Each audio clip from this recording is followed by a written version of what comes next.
Welcome to Yadav academy. और हम solve कर रहे थे एस डी यादव की किताब।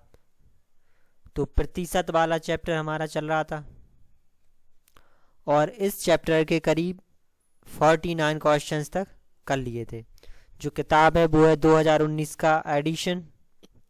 ठीक है, तो ये जो किताब है वो है 2019 का एडिशन और 49 क्वेश्चंस तक पिछली वाली वीडियो में कर लिए थे।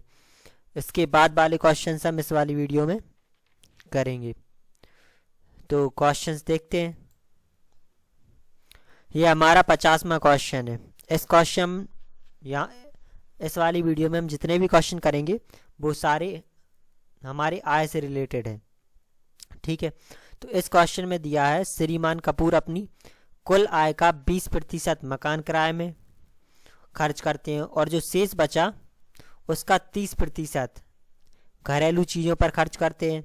और इसके बाद जो उनकी बचत है, जो उसके बाद जो भी बचा वो उनकी बचत होगी। तो बचत 1800 रुपये की हो तो उनकी कुल आय कितनी है वो हमें निकालनी है। तो सबसे पहले हम मान लेते हैं, माना कुल आय। तो कुल आय हमने मान ली x रुपये है। ठीक है, तो x रुपये हमने कुल आय मान ली। इसके बाद उन्होंने कहा श्रीमान कपूर की कुल आय का 20% किस पे खर्च कर रहे हैं, वो मकान पे।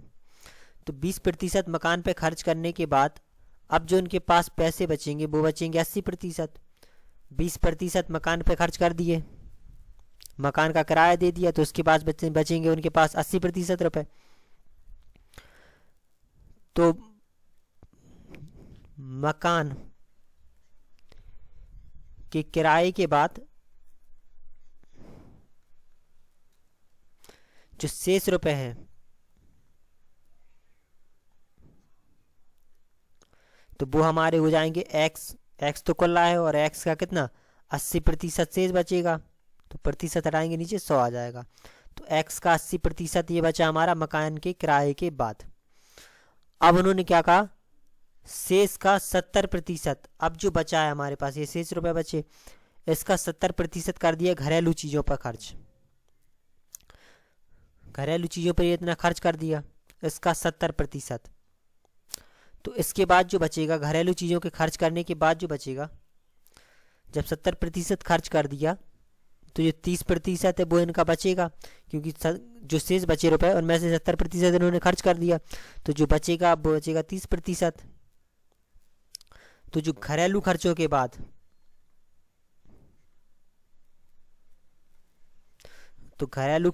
बाद जो शेष रुपए बचेंगे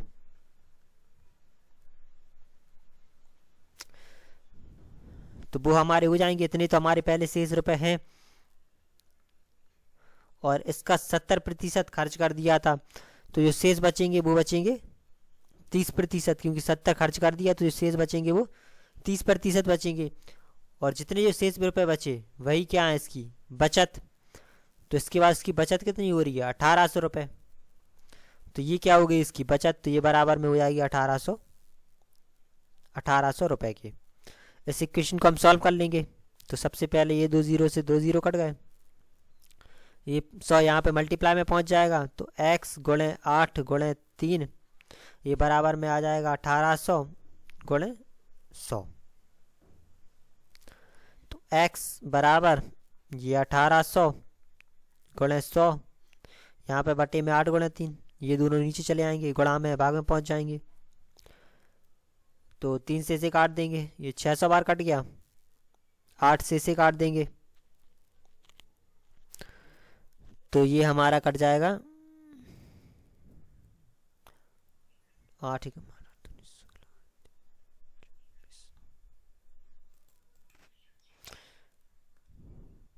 तो 8 7 56, ये 4 बचेगा, 8 5 40, यानी कि ये हमारा 75 बार कट जाएगा। तो ये हमारा बचा 75 गुणे 100, तो ये आ जाएगा हमारा 7500 रुपये। तो जो इसकी कुल आय है, तो x का मान आ गया हमारा 7500, यानी कि कुल आय जो है हमारी वो इसकी आ गई 7500 रुपये। ठीक है, अब 51वें सवाल में देखते हैं। इसमें कहा है कि एक आदमी अपनी आय का 24% मकान किराए पर और 62% परिवार पर व्यय करता है। तो उसने 24% किया मकान किराए पर खर्च और 62% किया अपने परिवार के व्यय पर खर्च, और शेष जो आय है उसकी बचत करता है। बाकी इसके बाद जो बचा वो उसकी बचत की थी। तो उसकी बचत अगर 6300 रुपये है तो उसकी कुल आय कितनी है वो निकालनी है हमें। तो सबसे पहले हमने मान लिया जो कुल आय है वो हमने मान ली x रुपये है, कुल आय मान ली। अब उसके बाद जो उसने खर्च किया पैसा वो 24% किया मकान किराए पे और 62% किया अपने परिवार के व्यय पे। तो जो उसका खर्च है उसे देखें तो 24% तो उसने कर दिया मकान किराए पर अपनी आय का, और अपनी ही आय का 62% कर दिया परिवार के व्यय पर। तो इन दोनों को हम जोड़ देंगे तो इससे क्या खर्च निकल आएगा, टोटल जोड़ देंगे तो ये आ जाएगा 86%। तो उसने 86% रुपये अपना खर्च कर दिया। अब जो बचत है वो निकाल लेंगे। 100% तो टोटल होता है और 86 उसने खर्च कर दिया, तो 86 घटा देंगे तो ये आ जाएगा हमारा 14%, यानी कि उसने 14% की बचत की। अब वो कह रहा है कि 6300 रुपये की बचत की, तो जो उसकी बचत होगी वो है एक्स का, एक्स उसकी आय है, आय का 14%, तो बचत हो गई उसकी एक्स का 14%, जो कि बराबर है किसके 6300 रुपये के, क्योंकि उसकी बचत हो रही है 6300 की, तो 6300 के बराबर हो जाएगा। क्रॉस मल्टीप्लाई कर लेंगे तो x बराबर आ जाएगा 6300 गुणे 100/14, ये आ गया। 14 से 63 काट देंगे तो ये कट जाएगा 450 बार। तो जो x का मान है वो आ जाएगा हमारा, तो ये आ जाएगा हमारा 45,000 रुपये। तो जो उसकी आय है कुल वो निकल आएगी हमारी 45,000 रुपये। अगले सवाल को देखते हैं। इसमें कहा है कि इस जैसे सवाल कुछ और हैं। इसमें कहा है कि राम का व्यय और बचत 3:2 के अनुपात में है। उसकी आय में 10% की वृद्धि होती है और उसका व्यय भी 12% बढ़ जाता है। तो उसकी बचत में कितने प्रतिशत वृद्धि होगी वो हमें निकालना है। तो सबसे पहले जो राम की व्यय और बचत है, जो व्यय है और जो बचत है उसका अनुपात दिया है 3:2, तो ये अनुपात दिया है हमें 3:2, और जो उसकी आय है उसमें 10% की वृद्धि हो रही है, उसका व्यय है वो 12% की वृद्धि हो रही है, और उसकी बचत में कितनी प्रतिशत वृद्धि होगी तो वो हमें निकालना है। तो सबसे पहले हम मान लेंगे, माना जो बचत में वृद्धि हो रही है वो हमने मान लिया 22% की हो रही है, ठीक है। अब व्यय है उसका 3:2 के अनुपात में व्यय और बचत का अनुपात, तो जो व्यय है वो हमने मान लिया 3x है और जो बचत है वो हो जाएगी 2x, ठीक है। अनुपात सॉल्व करना तो आपको आता ही है। अगर व्यय दिया है, व्यय और बचत का अनुपात दिया है 3:2, तो जो व्यय है वो 3x मान लेंगे, जो बचत है वो 2x मान लेंगे। इस हिसाब से जो कुल आय है वो हो जाएगी हमारी 3x प्लस का 2x, क्योंकि 3x है व्यय और 2x है बचत, तो कुल आय हो गई इसकी 5x। तो व्यय हो गया उसका 3x, बचत हो गई 2x, और जो कुल आय है वो हो गई 5x। इसके बाद उसने सवाल में क्या कहा कि उसकी आय में 10% की वृद्धि होती है और उसका व्यय 12% बढ़ जाता है, ठीक है। तो जो व्यय है, जो व्यय में वृद्धि है और जो बचत में वृद्धि है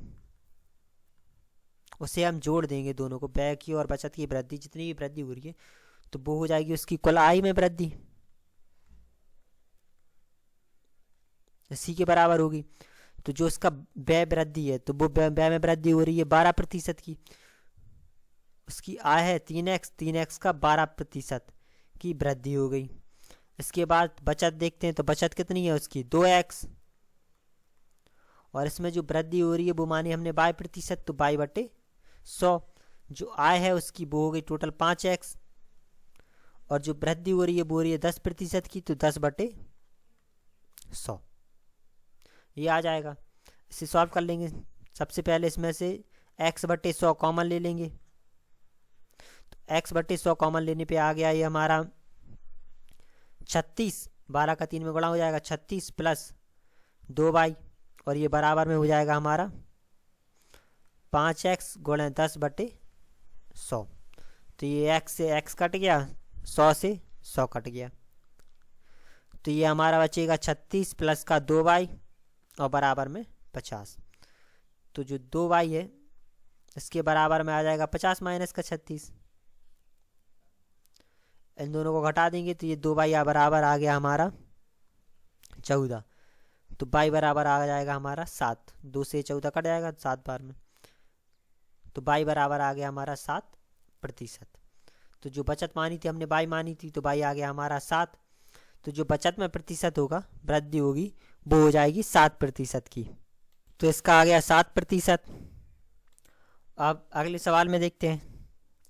इस सवाल में कहा है अरविंद अपनी आय का 75% खर्च करता है और शेष बचा लेता है। तो उसने जो खर्च किया वो किया 75%,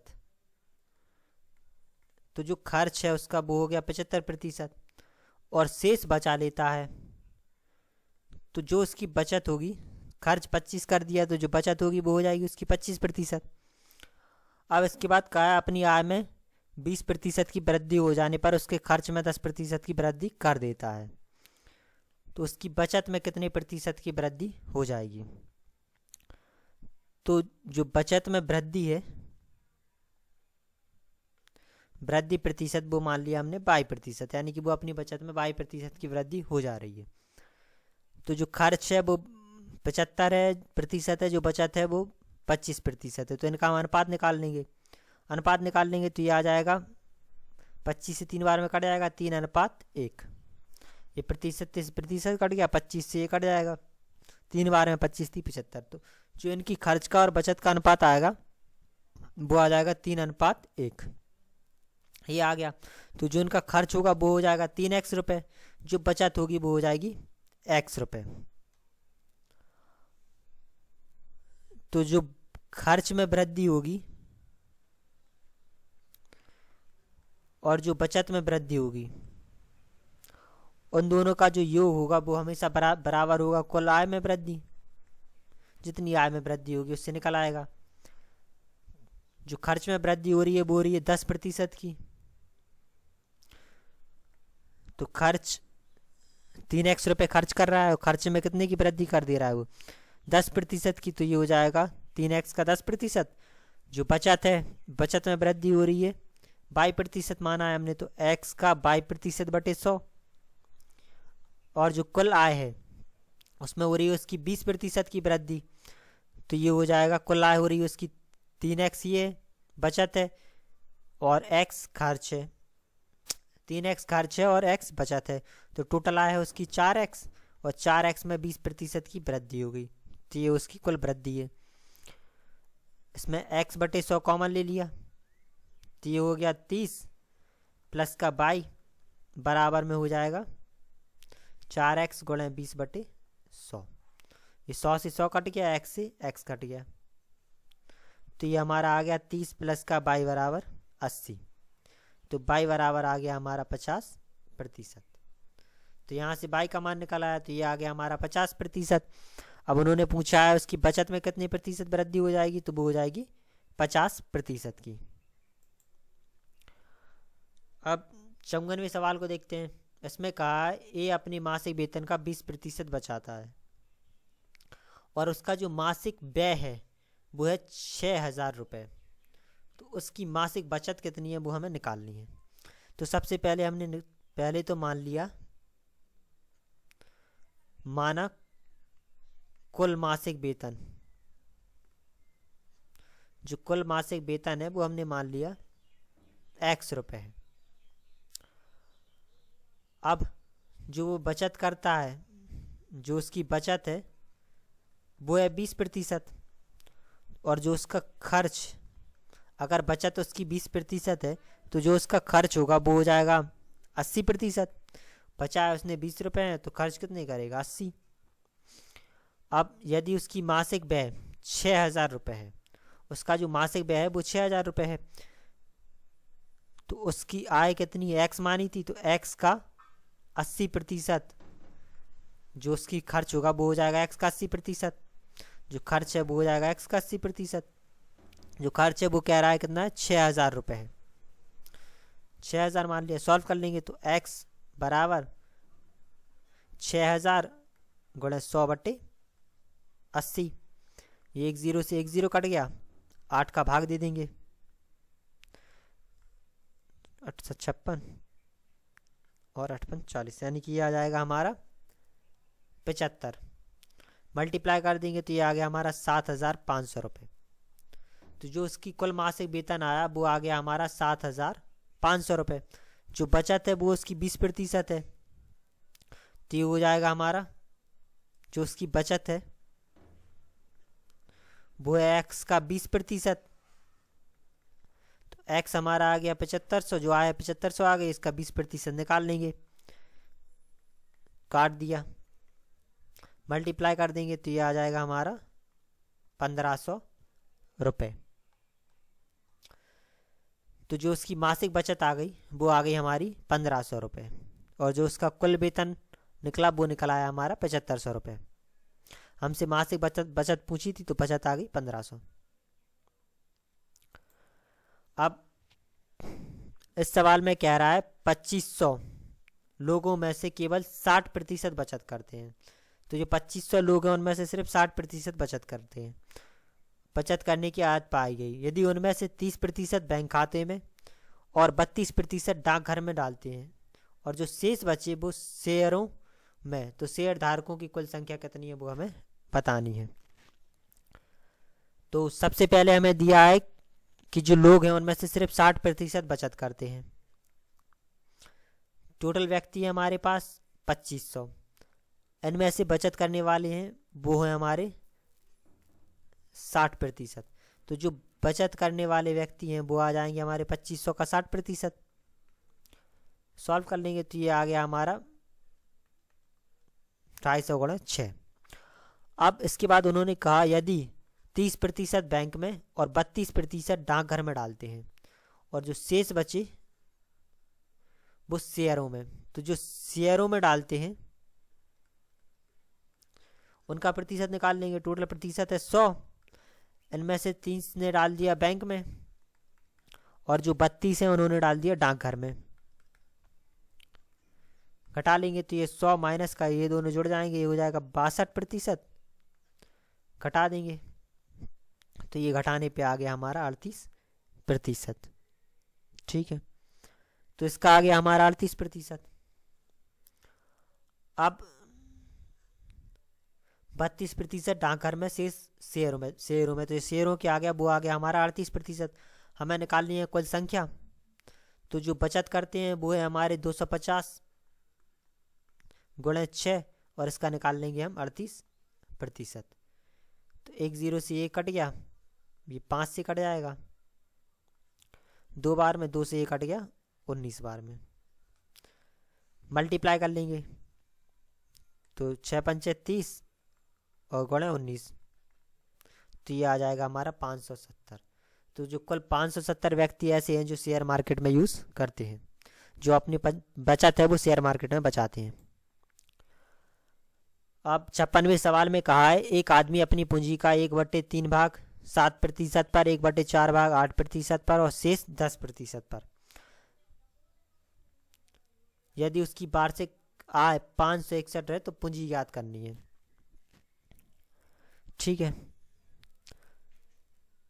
तो सबसे पहले तो मान लेते हैं जो शेष भाग है वो निकाल लेंगे। पहले मान लिया कुल पूंजी, तो माना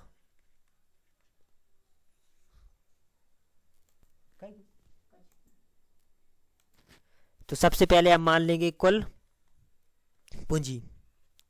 कुल पूंजी हमने मान ली x रुपए है। ठीक है, तो पूंजी का उसने 1/3 भाग 7% पर 1/4 भाग 8% पर जो शेष है वो 10% पर। तो दूसरी चीज़ हम निकाल लेंगे शेष भाग।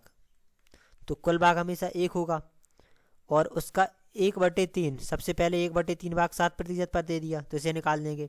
दूसरा 1/4 भाग दे दिया तो इसे निकाल दिया। तो इसके बाद बचेगा हमारा शेष भाग। एलसीएम लेके सॉल्व कर लेंगे तो एलसीएम आ गया 12। तो ये 12 माइनस का 4 माइनस का 3 सॉल्व कर लेंगे तो हमारा शेष भाग आ जाएगा। ये 4 और 3 7 हो जाएगा, माइनस का 12 में से घटा देंगे तो ये आ गया 5/12। तो जो शेष भाग है वो निकला है हमारा 5/12। अब उसकी कुल वार्षिक आय है 561 रुपये।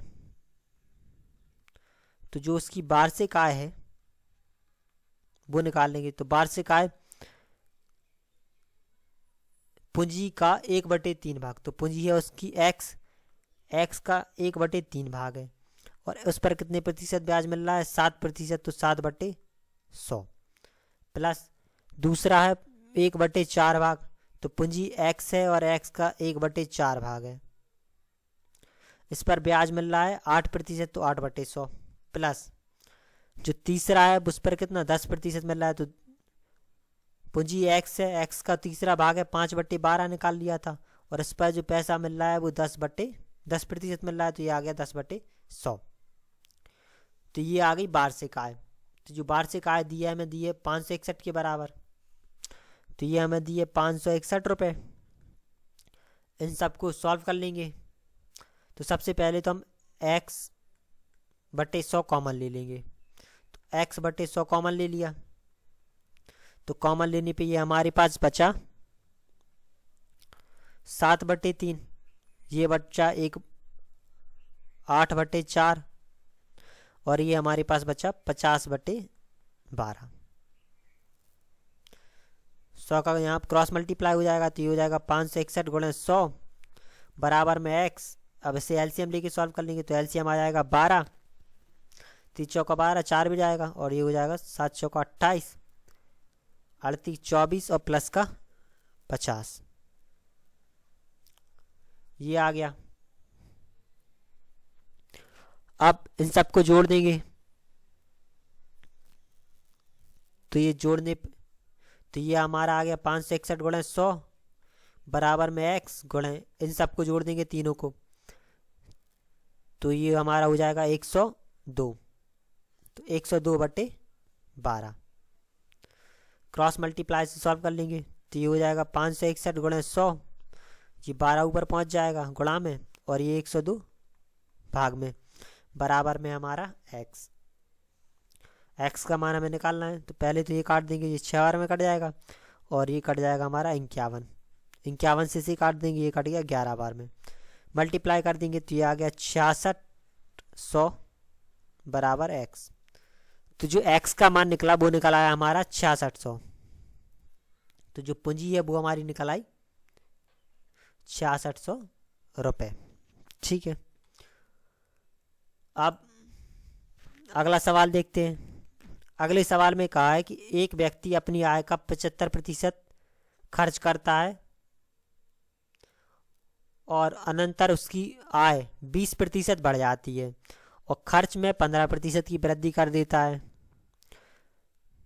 तो जो उसकी बचत है उसमें कितने प्रतिशत की वृद्धि हो जाएगी वो हमें निकालनी है। तो सबसे पहले हम मान लेंगे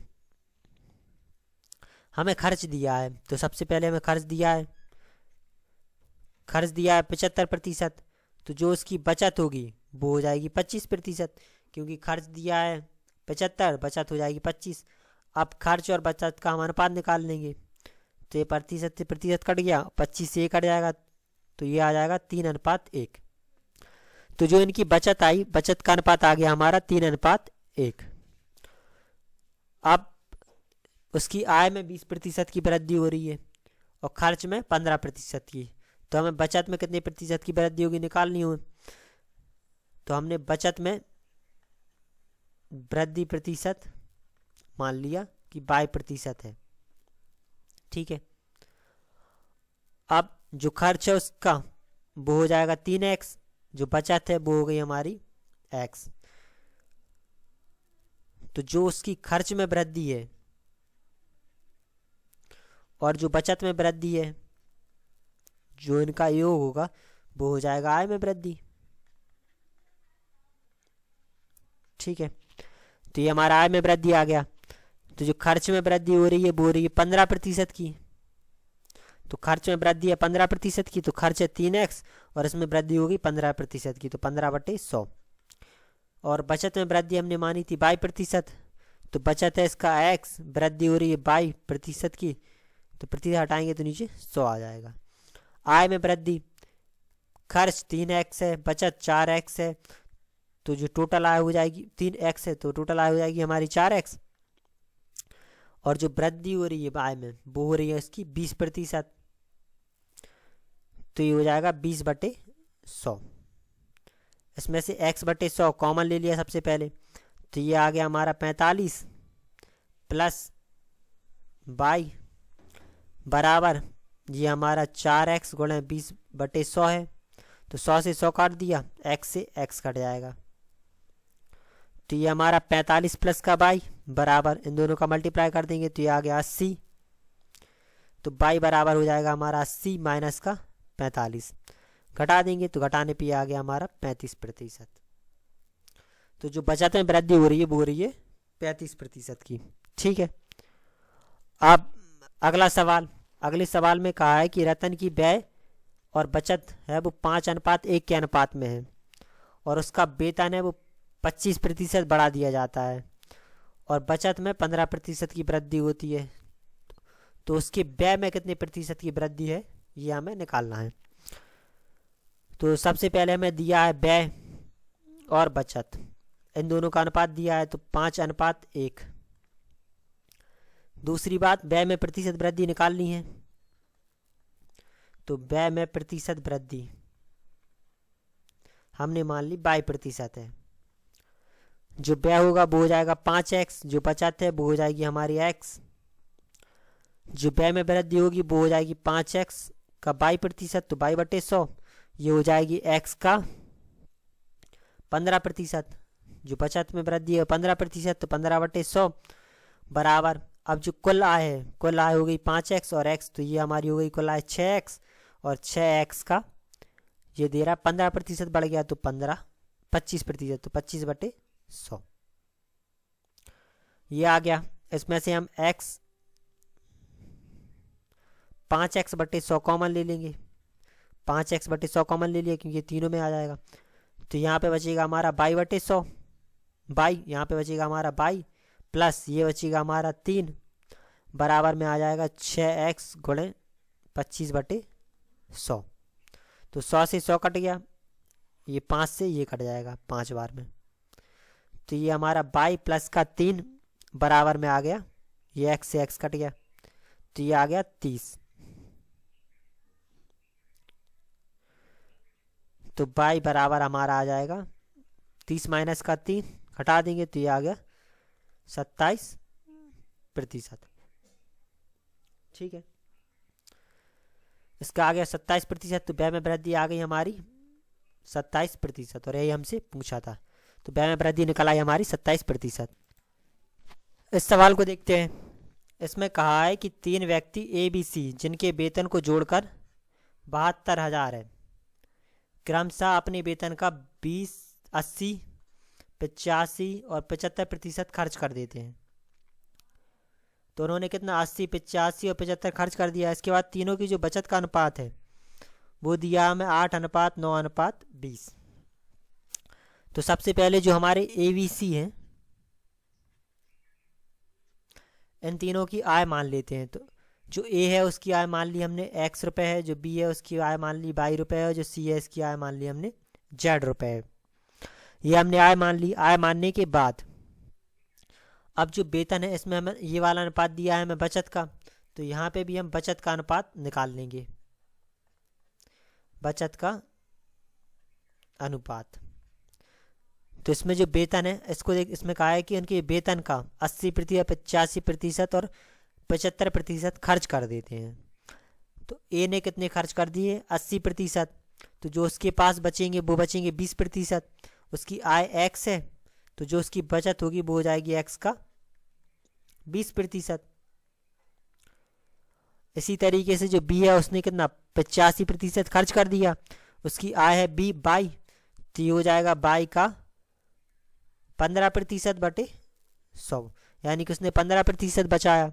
जो सी है जेड उसकी आय है 75% उसने खर्च कर दिया, तो उसने 25% बचाया, तो ये 25/100। इन तीनों का हम अनुपात निकाल लेंगे।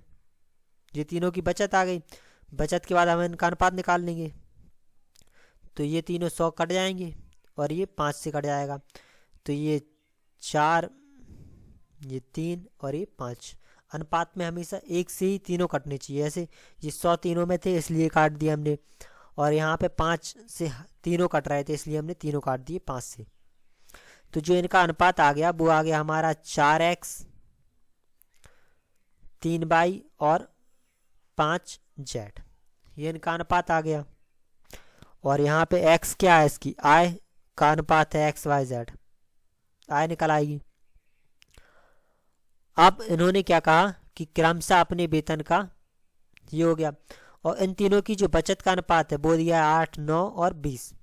तो इनकी जो बचत का अनुपात दिया है वो हमें दिया 8:9:20, ये हमें दिया है इनकी बचत का अनुपात, ये हमें दिया है 8:9:20।